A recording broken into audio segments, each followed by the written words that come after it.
Soc en Llorenç Comejan Colomer, professor del Departament de Filologia i Didàctica de la Llengua i la Literatura de la Universitat de Vic, Universitat Central de Catalunya, i col·laborador del Centre de Recerca en Sociolingüística i Comunicació. Segurament que tots vosaltres heu hagut d'omplir algun currículum a l'hora de canviar de feina o demanar uns estudis, per exemple, i heu arribat a l'apartat de llengües, i a l'apartat de llengües us heu plantejat què hi poso aquí, a l'apartat de llengües modernes i altres llengües que he après. Potser us heu capficat una miqueta més en la secció de llengües que heu après d'adults, pensant quin nivell d'hac tenir, i en canvi no us heu capficat gaire a l'hora de parlar de quina és la vostra llengua materna. Precisament en aquest vídeo parlarem d'aquest concepte, la llengua materna, i algunes altres etiquetes que se li ha donat, i a més també parlarem una miqueta de quin és l'impacte que pot tenir o la importància que té aquest concepte en l'educació. Per moltes persones, el concepte de llengua materna o llengua nativa fa referència a aquella llengua que van aprendre a la família. També a vegades algunes persones s'hi refereixen amb llengua familiar. Però per altres persones, aquesta llengua també té a veure o la relacionen amb aquella llengua que saben millor, que hi tenen un nivell més alt. Per exemple, és la llengua amb la qual tenen intuïció lingüística, saben si una cosa és correcta o és incorrecta, saben trobar una paraula més adequada. Encara hi ha altres persones que quan parlen de llengua nativa o llengua materna parlen d'aquella llengua que fan servir més habitualment, és la que fan servir en el seu dia a dia, a la feina, potser en el seu entorn, etc. I finalment encara hi ha persones que relacionen llengua materna o llengua nativa amb aquella llengua amb la qual s'identifiquen més, és la seva llengua.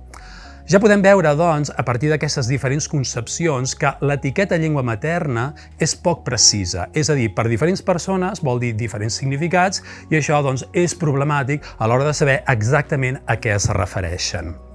En conclusió, podríem dir que hi ha diferents llengües i l'adjectiu que posem al costat d'aquesta llengua podran dir o referir-se a diferents coses. En conclusió, hi ha una manca de precisió pel que fa a aquest terme. A més, segurament que molts de vosaltres ja heu pensat que hi ha una altra raó problemàtica per la qual aquest terme potser és poc precís, i és que per a algunes persones aquesta etiqueta és un pèl sexista, és a dir, fa referència a una mare quan sabem que moltes vegades la llengua que aprenen els infants no és necessàriament la de la mare, sí que ho és en moltes ocasions, però en altres cultures o en molts entorns que segurament que coneixem poden ser altres familiars, poden ser cuidadors o fins i tot poden ser la mare i altres persones. Per aquestes raons, sobretot en sociolingüística, s'utilitza una altra terminologia i tendim a evitar el concepte de llengua materna o fins i tot el concepte de llengua nativa. Quines són algunes d'aquestes etiquetes que fem servir? En primer lloc, fem servir llengua inicial o primera i ens referim, en aquest cas, a aquella llengua que vam aprendre primer a casa quan érem petits. S'entén aprendre a parlar, evidentment, perquè és quan som infants. Aquest seria el concepte de llengua primera o llengua inicial.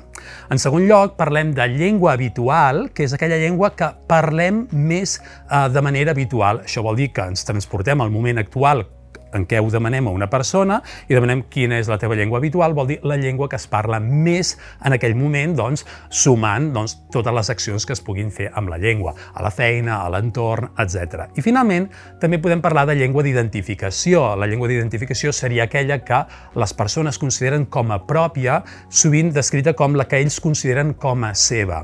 És evident que hi ha un pèl d'ambigüitat en aquesta etiqueta, però sovint l'etiqueta pròpia ens porta a qüestions d'identificació, també en alguns casos aspectes polítics.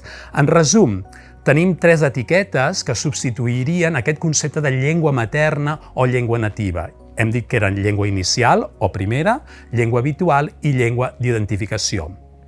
Cal destacar, a més, que aquestes llengües no han de ser només una, és a dir, poden ser diverses. De fet, l'entorn sociolingüístic de Catalunya és un lloc perfecte on trobem que la llengua habitual o llengües habituals són més d'una. En el nostre entorn laboral, per exemple, no tenim una llengua habitual, probablement, sinó que en tenim de diferents. Pot una persona, un infant que tinguem a les nostres aules, tenir més d'una llengua primera o llengua inicial? Sí, per a aquells entorns familiars en què un progenitor parla una llengua, un altre progenitor parla una llengua o un cuidador parla una altra llengua. Podríem tenir més d'una, més de dues o més de 3 llengües primeres o inicials. Veiem, doncs, que si parlem d'entorns de diversitat sociolingüística, com és el cas de Catalunya, el concepte de llengua materna o llengua nativa no ens serveix, sinó que hem d'intentar afinar una miqueta més i parlar d'aquests altres conceptes. A més, tenint en compte que no serà només una, sinó que poden ser diverses. Aquestes diverses llengües són el que constitueixen el que s'ha anomenat el repertori lingüístic dels parlants. Un exemple clar de com a Catalunya no hi ha una relació directa entre llengua inicial, llengua habitual i llengua d'identificació és mirar els resultats de l'estadística d'usos lingüístics de la població que es fa cada 5 anys. Els últims que tenim són els de l'any 2018, tot i que aviat tindrem els del 2023, i en aquesta gràfica podeu veure que hi ha un 31,5% de persones l'any 2018 que diuen que tenen el català com a llengua inicial, en canvi veiem que pel que fa a llengua habitual és un 36,1%. Per tant, hi ha algunes persones que tenen el català com a llengua habitual que no la tenen com a llengua inicial. I podem fixar-nos en les diferents columnes i veure com no hi ha blocs equivalents pel que fa a llengua inicial, llengua d'identificació i llengua habitual. Arribats aquí, també ens podem demanar com s'anomenen aquelles llengües que no són la inicial o l'habitual o la d'identificació. Com que la llengua inicial sovint s'ha anomenat primera, moltes vegades hem fet servir l'etiqueta de llengua segona o llengua estrangera per referir-nos a aquelles llengües que hem après no quan érem petits en un entorn familiar, sinó que ho hem après molt més tard, sovint en un ambient escolaritzat. L'etiqueta llengua segona, en alguns casos, també s'ha criticat perquè ens remet a una segona categoria, potser, i per això cada vegada és més freqüent utilitzar l'etiqueta llengua addicional per designar totes aquelles llengües que formen part del nostre repertori i que no fan referència a la llengua inicial o llengua primera. Finalment, voldria destacar l'utilitat que té conèixer aquest concepte pel que fa als docents que es dediquen a la didàctica de la llengua o de les llengües. Per què cal que un docent tingui clar el concepte de llengua primera, llengua inicial, llengua habitual, llengua d'identificació? Doncs bàsicament perquè les llengües formen part de la identitat dels nostres alumnes i aquesta identitat sovint es relaciona amb la motivació dels nostres alumnes per aprendre les llengües. Llavors, en un entorn sociolingüístic com el català, on tenim un sistema educatiu on hi ha una gran diversitat de llengües, és important tenir en compte quines són les primeres llengües o inicials del nostre alumnat, quines són, evidentment, les llengües que aprenen, que són les que estan establertes al currículum, i també relacionar això amb l'empatia cap a aquestes persones, és a dir, d'on provenen aquestes persones, quines llengües porten en el seu repertori. El paper de la primera llengua o inicial en l'aprenentatge de llengües ha estat molt debatut. Des de fa uns anys en què es prohibia, bàsicament, utilitzar la primera llengua a les assignatures de segones llengües o en entorns on hi havia immersió, per exemple, fins a l'actualitat en què sovint es veuen les primeres llengües com una eina important per saber quin és el punt de partida de l'alumnat que està aprenent altres llengües. Resumint, podríem dir que hi ha 3 grans raons per les quals és important tenir informació sobre les primeres llengües del nostre alumnat. En primer lloc, perquè ens dona informació sobre la cultura dels alumnes i també, evidentment, de les seves famílies i els seus entorns familiars. És una altra manera, com dèiem, d'empatitzar i saber quin és el bagatge cultural i lingüístic d'aquestes persones. Des d'aquest punt de vista ens podríem preguntar: sé quines són les primeres llengües inicials dels meus alumnes? I aquí hauríem d'anar més enllà de potser el que diuen i esbrinar si el que diuen és realment el que tenen com a primera llengua, perquè és ben sabut que hi ha llengües minoritzades que alguns parlants amaguen. I seria interessant, com a docents, saber quin és aquest bagatge cultural i lingüístic del nostre alumnat i de les famílies. En segon lloc, cal tenir en compte que l'aprenentatge de llengües, la primera llengua a vegades ajuda i a vegades és un obstacle. Tradicionalment s'havia vist com un obstacle, però des dels anys 80 tenim una visió molt més positiva del paper que pot tenir aquesta primera llengua a l'hora d'aprendre segones llengües o terceres llengües. En aquest sentit, no hem de veure que la primera llengua sempre serà un obstacle, sinó que coneixent-la i veient, per exemple, què hi ha de semblant entre la primera llengua i les altres llengües que s'aprenen, poder fer hipòtesis sobre què pot passar. Tampoc hem de portar aquesta idea a un extrem i pensar que quan s'assemblen les llengües tot serà fàcil i quan són diferents tot serà difícil, perquè en realitat és més complex que fer aquesta relació unívoca.